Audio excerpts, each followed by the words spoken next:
So while seeing the question, let's further move to the answer. So let's see here that given P is equal to 0.75, N is equal to 20, X is equal to 15. Now P bracket X is equal to X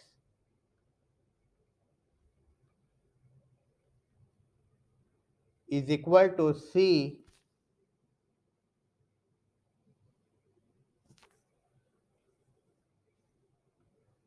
to the power N